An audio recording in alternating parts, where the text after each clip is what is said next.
Hello, Miami. In this week's Torah portion, we read about the life of Sarah, how she lived 127 years. The Medrash tells us that in honor of those 127 years that Sarah lived, many years later, in the Purim story, Queen Esther ruled over 127 provinces.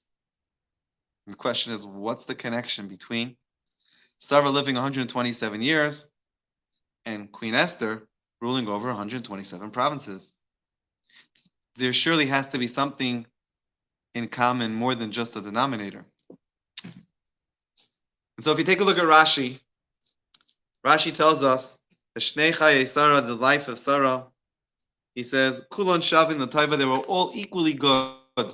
Sarah's life from beginning to end was all equally good. Now, we all know that people have ups and downs in life. Surely Sarah, who had to move around many times, who had trouble having a child for so many years, who was kidnapped, who was captured twice by two powerful kings who wanted to marry her against her will, and the list goes on. How is it possible to say that her life was equally good, her whole life? And so the Rebbe explains that Sarah's life, though filled with challenges, those challenges were not what defined Sarah's life.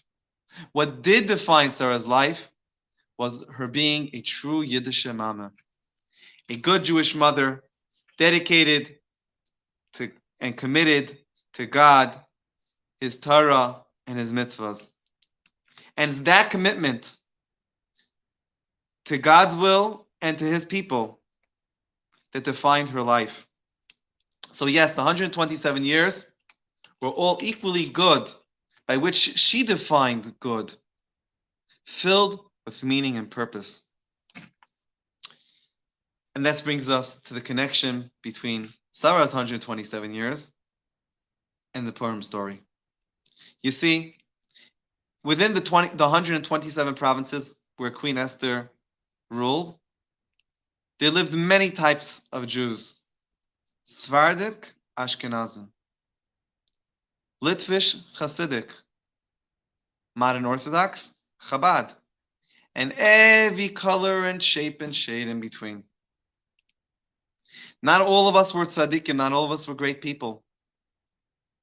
Nevertheless, when the wicked Haman caused the terrible decree to annihilate every single Jewish person which didn't follow his decrees going against the Torah, not one Jew in all the 127 provinces gave in to the wicked Haman's decrees.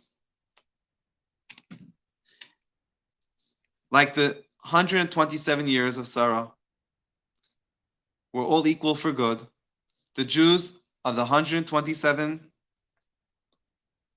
provinces, all the varieties of Jews, remained steadfast in their belief, in their emunah, and their trust in Hashem. And so I hope and pray, and I wish every single one of us that through us strengthening our emunah, our faith in God, through us realizing that all the challenges we have around us are nothing more than just a challenge, and this too shall pass. Through us remaining committed to Hashem, to our Yiddishkeit, to God's Torah and His mitzvahs, we will surely merit good health, happiness, prosperity, and success for us, our families, and the whole community, and will very soon merit the coming of Mashiach. May it happen today.